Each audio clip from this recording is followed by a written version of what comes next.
Hello everyone, my name is John. Welcome back to the channel. I am so thankful that you are here. Now, I have a background in marketing, so I understand what marketing is and what it's designed to do. And in the hands of the wrong people, marketing can go rogue. And so I say that because some of these commercials that these fast food chains run are designed to sell you their product. And in the process of selling you their product or running commercials to sell you their product, not everything they say in these commercials can be believed. And today is proof positive of that.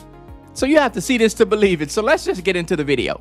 Chipotle told us paying extra meant healthier, safer, better food. But behind the kitchen doors, they were literally poisoning customers, with over 1,100 people getting sick and the U.S. government having to step in. While Chipotle was selling real food and charging premium prices for it, federal investigators found employees were being told to keep working while sick, food wasn't being kept at safe temperatures, and outbreaks of norovirus, E. coli, salmonella, and clostridium perfringens started popping up across the country, one after another, between 2015 and 2018, leading Chipotle to pay $25 million in 2020 to settle federal criminal charges, which was the largest food safety fine in U.S. history. Chipotle didn't just sell burritos, they sold a lifestyle, with campaigns positioning them as crusaders against industrial food production and promising real ingredients and responsibly sourced products under their Food with Integrity slogan, making customers feel they were buying into a narrative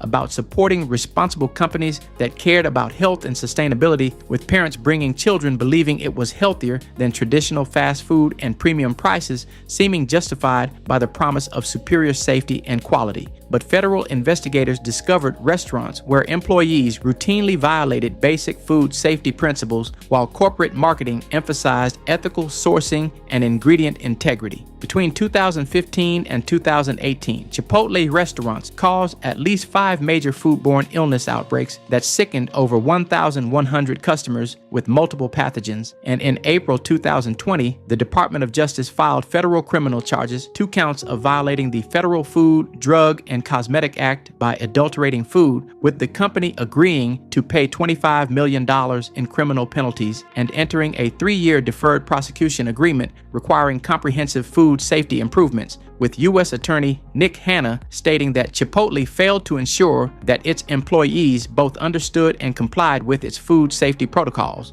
resulting in dozens of customers across the country getting sick. The outbreak pattern included Simi Valley, California in August 2015, where 234 consumers and employees became ill with norovirus after an employee was sent home after vomiting, but the restaurant didn't report it until 2 days later, only after multiple customers had already reported being sick. Boston, Massachusetts in December 2015, where 141 people reported illness from a norovirus outbreak that likely was the result of an ill apprentice manager who was ordered to continue working in violation of company policy after vomiting in the restaurant, and who later helped package a catering order for a Boston College basketball team. And Powell, Ohio in July 2018, where 647 people who dined at one Chipotle restaurant reported illness related to clostridium perfringens, with local health inspectors finding critical violations regarding time and temperature controls for lettuce and beans. These weren't isolated incidents, but a pattern of store-level failures across multiple states. The operational failures revealed systematic problems where store-level employees, many of them teenagers and young adults, reported inadequate staffing and training and felt pressure to work while sick, violating company sick exclusion policies, with charging documents focusing on failures to follow proper food safety protocols, adhere to sick employee exclusion policies, and maintain appropriate food temperatures, despite corporate policies that theoretically prohibited such practices, showing a gap between written policy and daily practice. Now, Chipotle spent hundreds of millions of dollars on their Food with Integrity campaign, but while they were showing ads with these beautiful farms with manicured lawns, their kitchen was failing the most basic tests. The federal criminal information filed in 2020 revealed a shocking paradox. The company that claimed to be better than fast food actually had a lower safety compliance than the burger joints that they railed against. They were charging a premium price for a standard of care that on the ground level didn't even exist. So the integrity that they talked about was in the marketing budget, not in the food handling manual.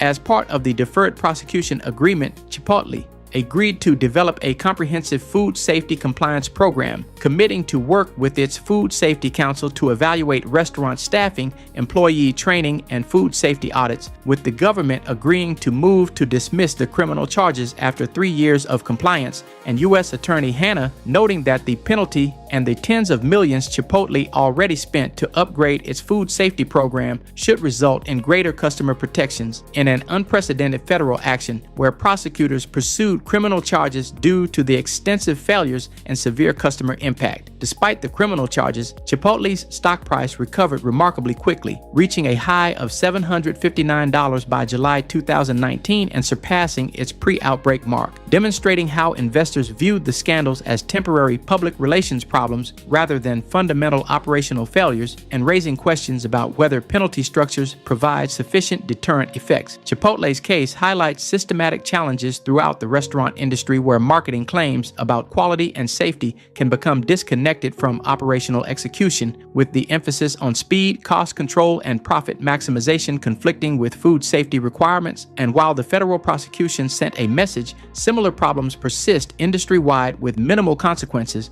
unless customer impact triggers federal intervention. After criminal prosecution, Chipotle implemented substantial food safety improvements, including enhanced employee training, improved temperature monitoring systems, and stricter sick leave policies, investing tens of millions of dollars in upgrading its food safety program, demonstrating that comprehensive food safety is economically feasible, but suggesting that external enforcement pressure may be necessary to compel some companies to prioritize customer safety over short-term profit considerations. For customers who specifically chose Chipotle based on marketing claims about superior quality and safety, the outbreaks represented a profound betrayal of trust, with parents who paid premium prices believing they were providing healthier options, instead exposing their families to dangerous pathogens, providing a lesson that companies emphasizing marketing messages about their standards don't necessarily execute better food safety practices than competitors, and that real safety comes from consistent operational excellence and proper training, not from advertising campaigns. Chipotle paid $25 million to resolve charges that food safety violations sickened over 1,100 customers,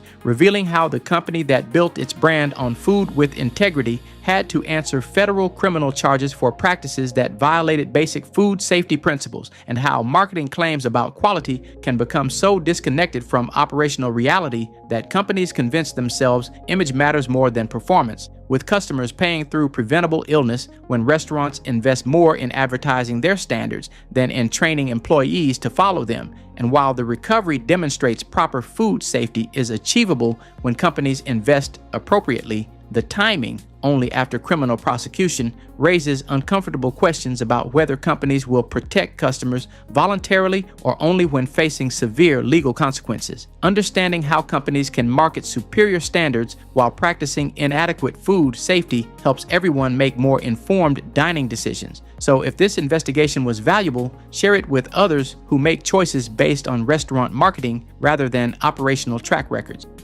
So that's it. Now, before we end this video, I just want to mention one thing that just blows my mind.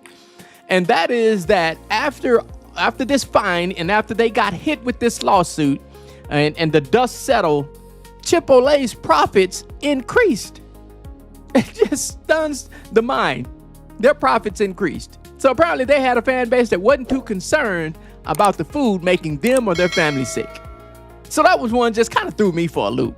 But nonetheless, I hope you enjoyed it. Thank you for watching. We will see you in the next video. Bye for now.